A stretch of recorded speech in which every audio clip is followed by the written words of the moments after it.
Welcome back to the Informed Pregnancy and Parenting Podcast. I'm your host, Dr. Elliot Berlin. Today, we have the after story. We're checking back in with Kelly Kilmartin. Last time we spoke, she told us about her work in biotech, meeting her contractor husband on Bumble, and their plans for an unmedicated hospital birth. Kelly Kilmartin, welcome back to the podcast. Thank you for having me back. And I should say congratulations. Thank you. You're a mom. I am a mom. Best job I've ever had.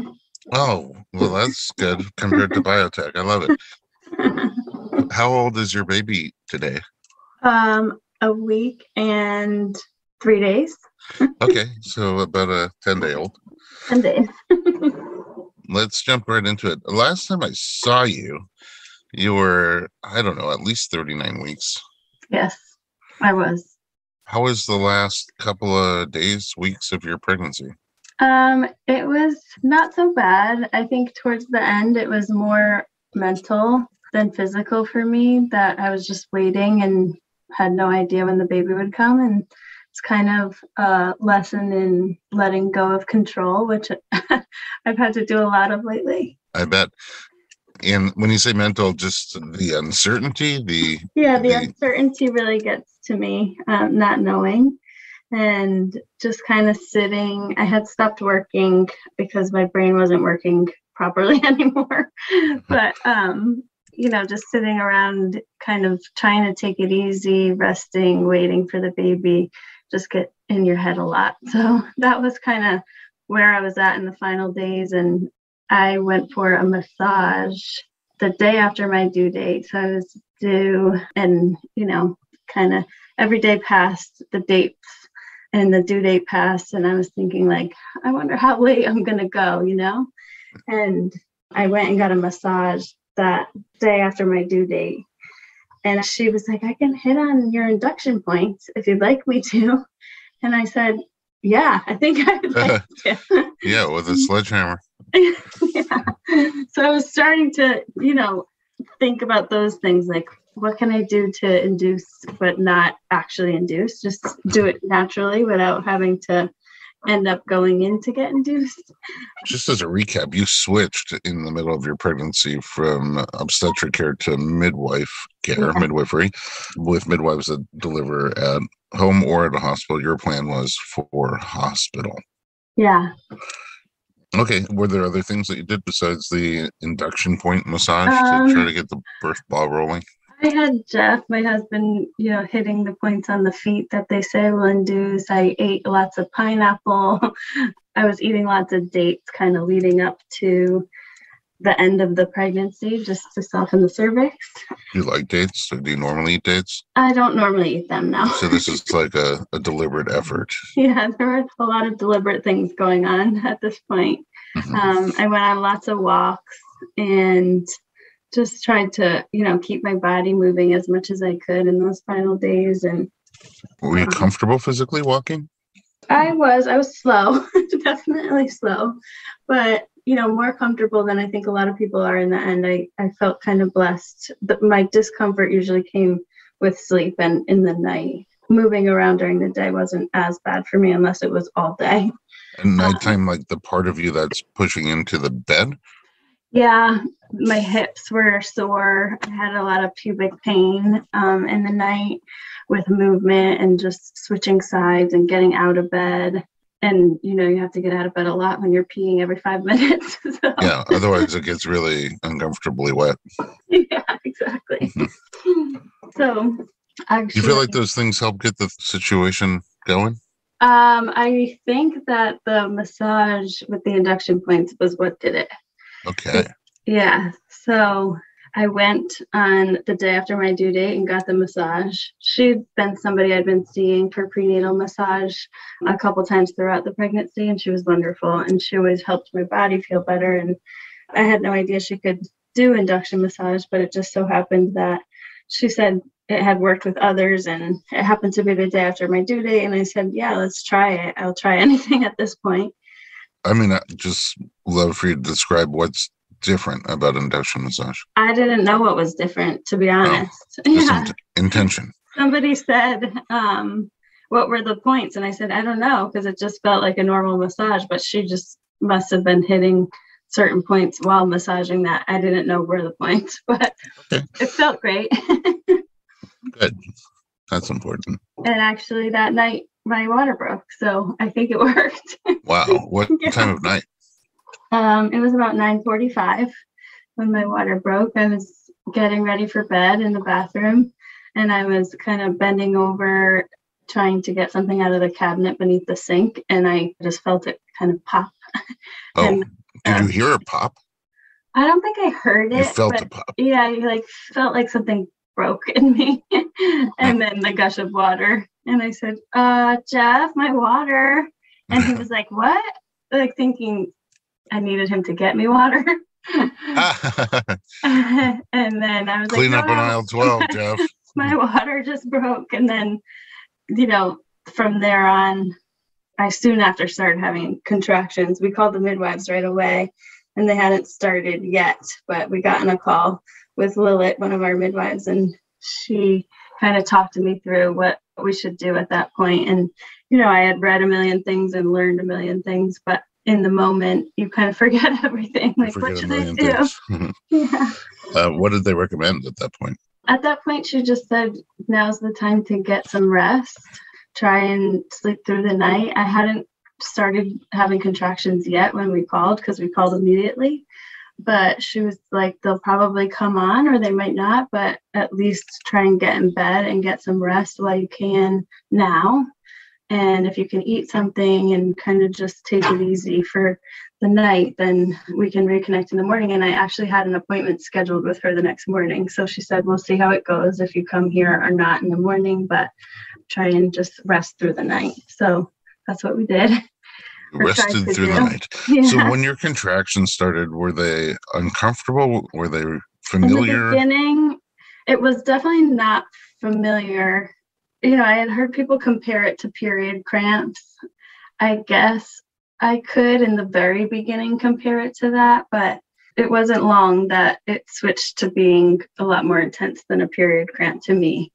Intense meaning like on a scale of 1 to 10, more discomfort and pain or pressure? Yeah, it was discomfort. It wasn't so much pain at this point. In between, I could rest a little bit, but I was definitely awake for every single one of them. But just discomfort. And I wanted Jeff to sleep at this point. So I was just kind of laying in bed, trying to quietly take them on myself. And I could feel them kind of getting close together through the night, but it wasn't anything that I couldn't manage and handle. And I was just trying to get through the night when morning would come and Jeff would be awake and we could kind of take things on together. Was your appointment with the midwife at your home or at their office? Or it was at their office, okay, which is about an hour from where we live. Right. So you have to get through the whole night, then get in the car, drive for an hour. That's what you're looking at this point. That's what we were looking at. In your mind, are you excited during these contractions? I was excited that things were happening and also just sort of scared, I think, because I didn't know exactly. Scared of the unknown? Yeah, of the unknown, because I didn't know exactly how things would look and how they would progress. And that's hard for me. Okay. I feel like the unknown is a good time to take a little break. Okay. And we'll come back and we'll find out what happened. And it will be known. We'll be right back.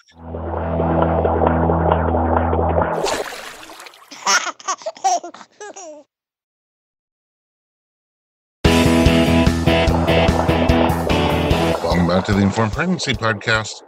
Back to Kelly. So your water breaks around 9:45 p.m. You're having contractions at first like period cramps, then a bit more intense than period cramps. Mm-hmm. But you want Jeff to sleep, so you're weathering them on your own, trying to make it to morning when you hop in the car and go see the midwife. Is that what actually happens? So we made it to morning. We had an early appointment scheduled, and we did not go for that appointment. So we stayed at home a bit longer.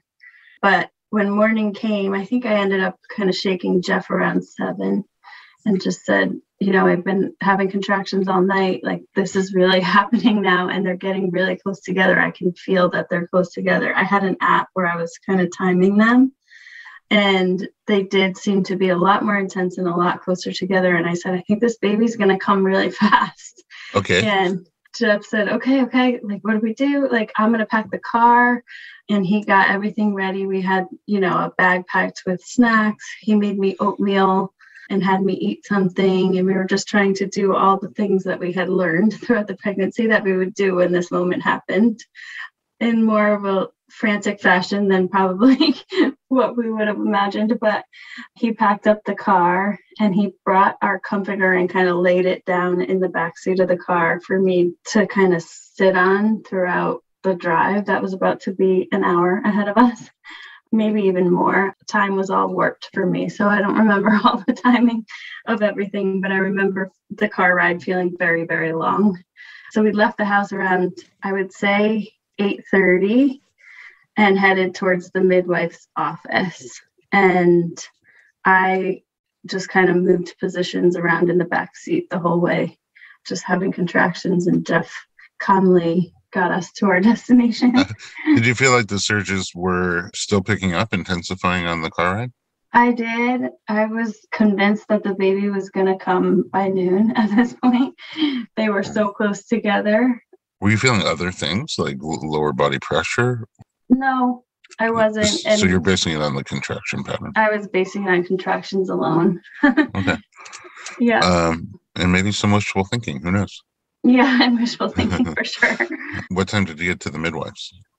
We got there around 9:30. Okay. Naomi was there and she was seeing patients. So we went into the office and just kind of waited. And she came in a little while later and she was like, yeah, it seems like you're definitely having this baby today. Just by the way that things were kind of looking and feeling for me. So she checked me at the office. And she gave me the news that I was only 1 centimeter dilated at that point in time. I was convinced that she was going to be like, okay, time to go to the hospital. Yeah, we don't have time. Just go right now. Push. 1 centimeter dilated. Well, it's only 9 to go. That's what I like to say. She said the cervix is very soft, but that I wasn't dilated. So that was kind of a bummer at that point in time because I was convinced that I was much further along. Now you're like an hour away from home. Yeah, now I'm an hour away from home, and I know that I'm not going to go back to home. And we had in our plan that we may labor at a nearby hotel to the hospital. So that was what we were figuring out at this point in time. Jeff started calling the hotel that we had in mind and making a reservation. And we just sat at the office and we were laboring there for a while. And Naomi would come in and check on me and help me with different positions and sitting in different positions. She'd put her hands on my hips and help me with the contractions for a little while. And we were there for a couple of hours. I wasn't ready to transition again at that point. So she let us kind of hang out and see how things progressed. And Jeff, in the meantime, made a reservation at a nearby hotel. And when I was finally ready, we did move to the hotel. At this point, are there things that are helpful, like the different positions? Did anything feel particularly better than other things? My hands and knees felt better. I definitely was gravitating towards being on my hands and knees at that point, moving around, side lying, and definitely having somebody to physically push my hips together, which was something the old double hip squeeze. Yeah, that was really helpful for me. So at that point in time, Jeff and I obviously were new to the whole process, and we had a doula that we were planning to work with. And then in the weeks leading up to my delivery, I kind of decided I wanted to keep it more intimate. So we had told the doula that we were working with that we were just going to do the birth without her. But on the day that we were in Naomi's office, it was sort of clear that we needed a little bit more support. And I didn't really want to leave her office. And I didn't want us to be alone at the hotel. And Naomi said, I could look for a doula to come with you and be more support for you until things kind of move along. And it just so happened that her assistant was there in the office, Melissa, and she had all of the training. Wow. Lucky. Yeah.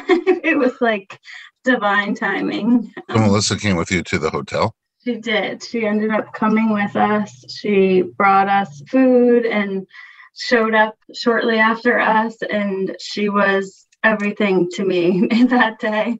She helped me through every single contraction. She knew different techniques to help me try and move the baby down.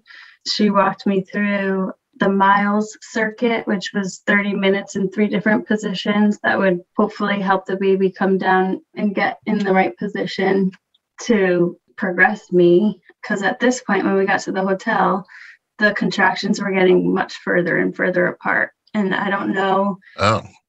Yeah, it was very discouraging. Slowed down by a lot. So some of the contractions were like 8 or 9 minutes apart, and then they'd go to 6, and then they'd slow down again. And there was no real rhyme or reason to them at this point, but we knew that I wasn't progressing. So we labored there until about 9 p.m.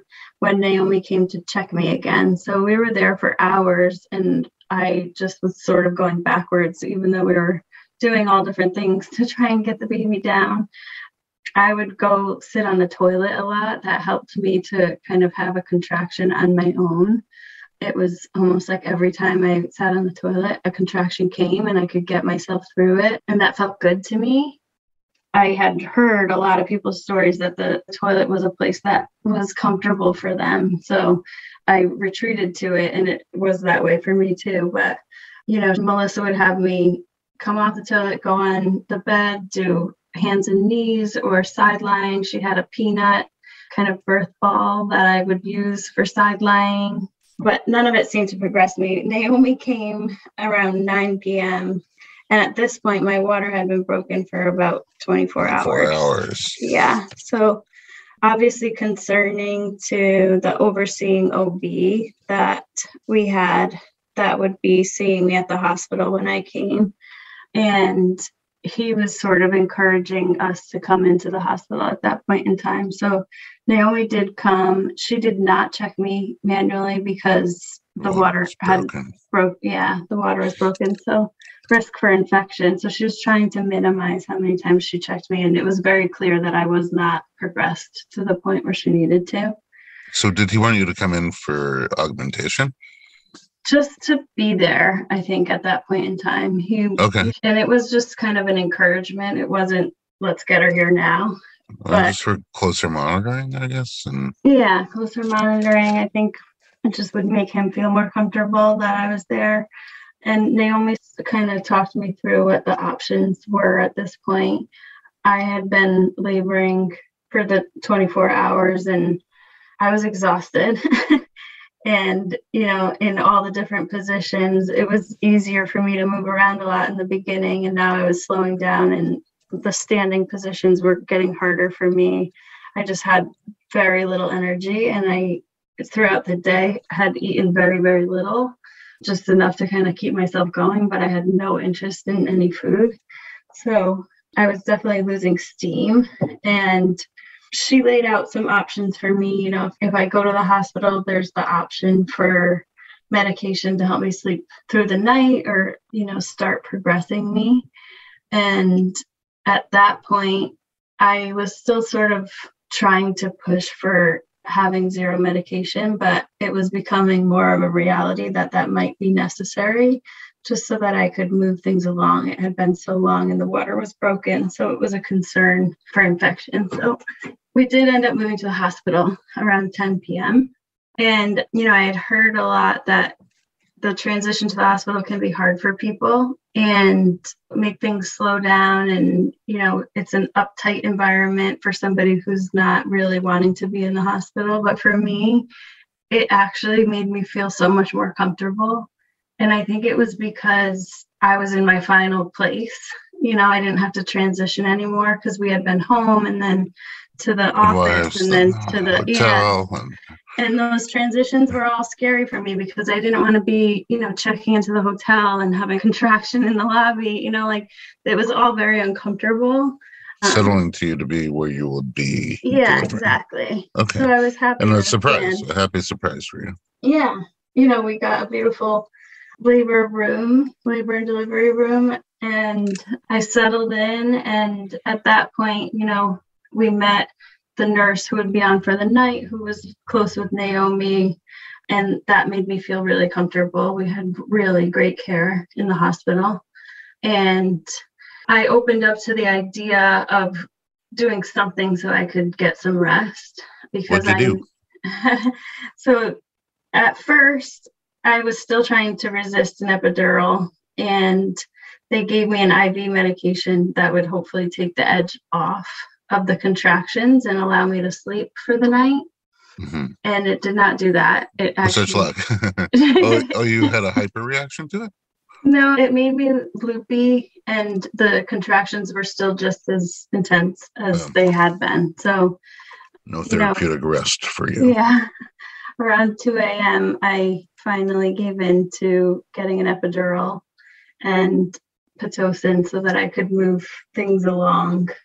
And were you able to sleep once you got the epidural? Yes, I slept hard and through the night. And I didn't feel any contractions after that. So, I was looking back at those 28 hours that I went feeling every single thing.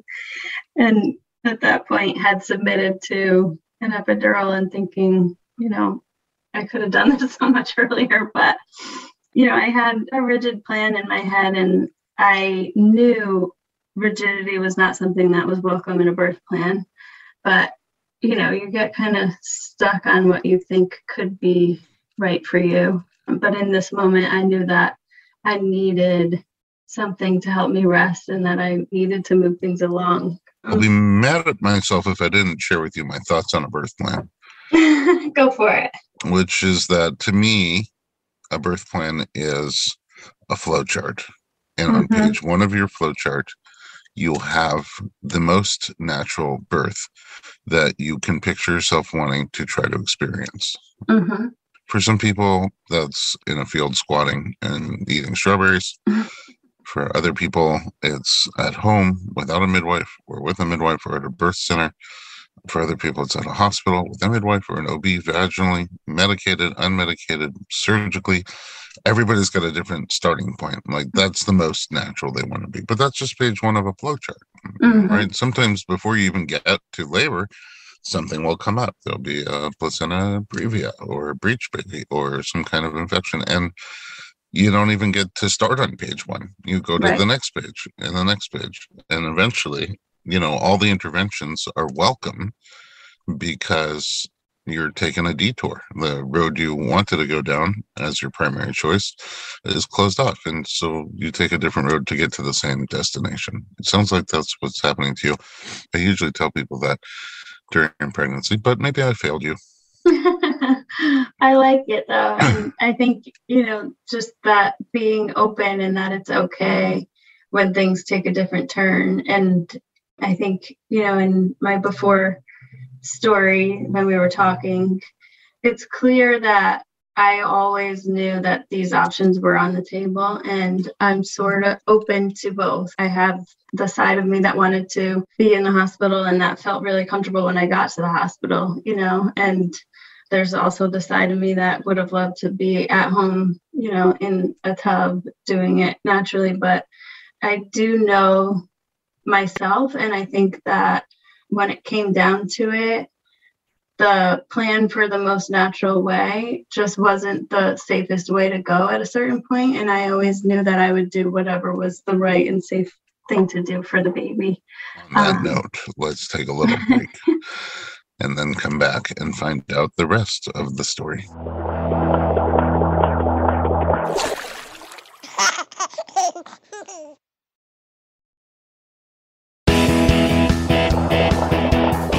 Welcome back to the podcast. We're talking to Kelly, who had a plan for unmedicated birth at the hospital with midwives.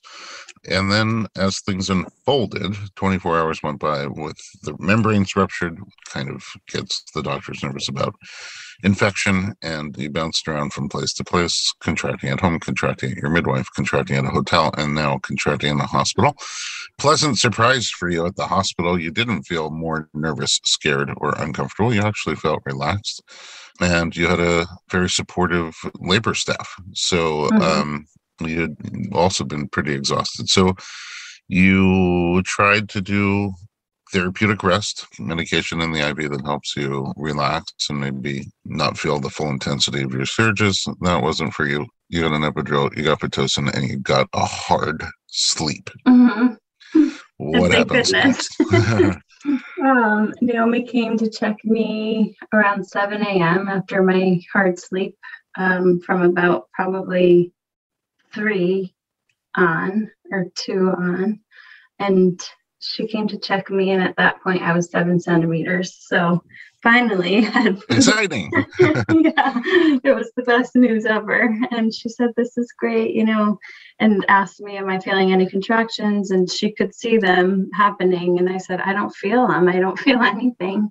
And, that kind of changed as we got closer and closer to me being fully dilated. I felt a little bit more, but it was, still very comfortable and a lot different from when I was without the medication. So she checked me at 7, she checked me again at 9, and I was still 7 centimeters. And then by noon, I was fully dilated. So we were kind of prepping for pushing around noon. Jeff was taking a nap on the little couch, and Naomi was kind of getting herself prepped and getting all the things that she needed. And the staff had changed at this point. We had a new nurse, and she was wonderful as well. And our doula, Melissa, was back, and she came back early in the morning with breakfast, and she kind of stuck around. And, having the birth team that I had that day, it was unbelievable. I think when it came time to actually start pushing, I had Naomi, Melissa, my doula, and then the nurse and my husband, Jeff. And it was the most incredible birth team to help me through what would be 3 hours of pushing. Oh my goodness. Yeah. Wow. Okay. Yeah. 3 hours of pushing. I mean, you said you were starting to feel things more. I was, and they actually came back and gave me a booster of the epidural to get me through the pushing, because I was starting to feel things pretty strongly right before I had to start pushing. So 3 hours is a long time to push. It was. Did you sense the 3 hours going by? Sometimes time is weird. I didn't sense it at all. Actually, I had no idea. It felt like it could have been 10 minutes, and it felt like it could have been 6 hours. I had no idea. But my husband, Jeff, he'd be like, "You're doing great, honey. It's already been an hour." And I was like, "What? It's been an hour? Don't tell me time. Please don't tell me time." But he and Melissa and our nurse, they would hold me and help support my legs in different positions. And I moved around to different positions for pushing. So I was coached to kind of lay on my side and then move to the center. And I tried hands and knees. That didn't really work well for me. And then moved to the other side. So Naomi had me kind of going back side to side so that I wasn't just in one position the whole time. With that longer pushing phase, was there a concern ever that maybe it's not coming out? Not that anybody told me, which I think was good. I didn't have the concern myself. The whole labor, I was just sort of in the moment. And, like you said, time is warped. And I sort of just took things as they came. If somebody told me I was going to labor for 28 hours with no medication, I would have looked at things a lot differently if I was told that ahead of time, and if somebody told me I was going to push for 3 hours, I would have been scared, but in the moment I was just taking it on as it came, and it was fine. I just kind of powered through whatever.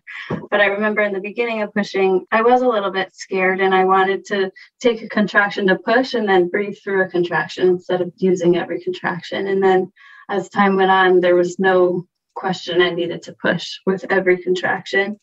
I had that urge, and it just... Oh, you felt the urge. Oh, I felt it, yeah. And the pressure. All of it. I felt all of that, which I was glad to feel that, I had it in my head that when you had an epidural, you just didn't feel anything, and you could hurt yourself or do things that you wouldn't want to do, or you wouldn't know to move positions if something didn't feel good. But I felt those types of things, and I knew to move myself if I didn't feel it was right, and I could feel the urges and the pressure. So it helped me through, the pushing, because I knew I needed to do it. And then as the baby started crowning, Naomi would show me a picture so that it would motivate me. We couldn't get a mirror. I guess the hospital was the busiest it had ever been when we were there. So all the mirrors were in use. Yeah, I guess all the mirrors were in use, so we couldn't get one. So Naomi would take a picture of the baby crowning and then show it to me, like, you're so close, just keep going, you'll get there. I remember at one point saying, like, I can't do it, and she was like, you can though, you've been doing it, you're doing it. Did the pictures help? The pictures did help, because after a certain amount of time and so many pushes, you're like, is this baby actually coming down, or is it still like way up there, Pictures worth a million words. Yeah, it was. Did you reach down and feel your baby? I did, yeah. Did that help? That helped too, yeah, for sure. And just being closer, I remember that was kind of one of my mantras, each surge will bring me closer to my baby. And I had that in my head throughout my pregnancy, that would be a mantra of mine, and that's the one that worked the most. Did you? Oh, that's sweet. Yeah. Because you were like quasi-medicated here. You're feeling some things, but not everything. Did you feel when you were crowning, when the baby stretched your perineum?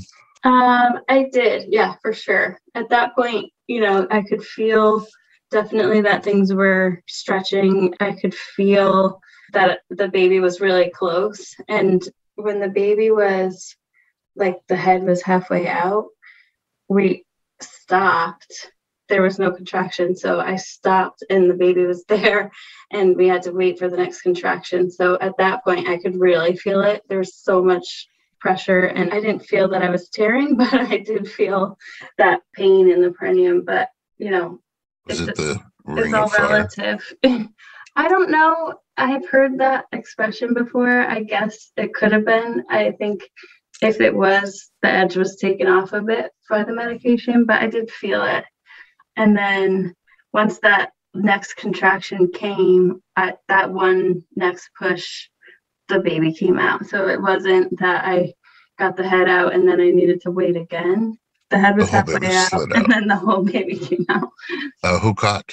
Jeffrey did. And he was nervous that he was going to be squeamish for that part, but he kind of talked himself into it and said, this is my one chance to catch my baby. And he did, and it was beautiful. And he's the one that got to tell me that it was a boy and bring it to my chest. Yeah, it was the most beautiful moment in my life. And, after all that pushing and 42 hours later from when my water broke, it was all just like a blur at that point. None of it mattered. Immediately. Immediately. And the baby was on my chest, and I was like, oh, my little boy. His coloring was off, when he was on my chest, and they ended up having to take him and put him on the warmer for a minute and make sure that his oxygen was okay. So he did get taken away from me in that first few minutes, which was a bit frustrating for us because we wanted him to be on us for that first hour. But of course, anything to keep the baby safe. And then once the baby was fine, Naomi advocated for me and said the mother would like the baby back on her chest now. And we were able to have our time. And it was just so incredible. There's nothing that can explain the feelings that go through your body after all literally. that. Literally. Yeah, exactly. How are the first 10 days of mothering? It's been a ride. We ended up staying in the hospital longer than we hoped to, because they were monitoring the baby for infection because the water had been broken, and then the labor was so long. So they were monitoring him for that and for jaundice. So we stayed an extra night. And then when we came home, it's like relearning everything again. The hospital, there's no sense of time or anything there because everybody's in and out all night long. But when we got home, it was just kind of introducing him to our pets and just really, those first couple of nights having zero sleep at all. He was completely nocturnal and didn't sleep a wink. And therefore, I did not sleep a wink for those first couple of nights, but we're getting our groove now. We're learning each other. He's teaching me something new every day. He's changing every day. But the coolest experience, and I'm so grateful to be a mom. It makes me emotional to even talk about, but he's very, very special. Such a cutie. One important question how are the pets adapting to it? Well, our dog Wrigley seems very protective of him. He'll come over and lay right next to him, and when he's crying, he'll come by and kind of just like sit there and make sure he's okay. But our cat, on the other hand, I think wants him to go away anytime. Jealous cat. Yeah, he's not a fan. He's pretty scared of the crying. He's a skittish cat to begin with, but I think he's having a bit of trouble adjusting. And then, the attention is a bit different. I would imagine. Yeah. It might be too soon for this question. But should you have another baby down the road, has this experience changed what you had planned for future birth? I think so, in a way, because it was such a long labor and I didn't progress naturally on my own.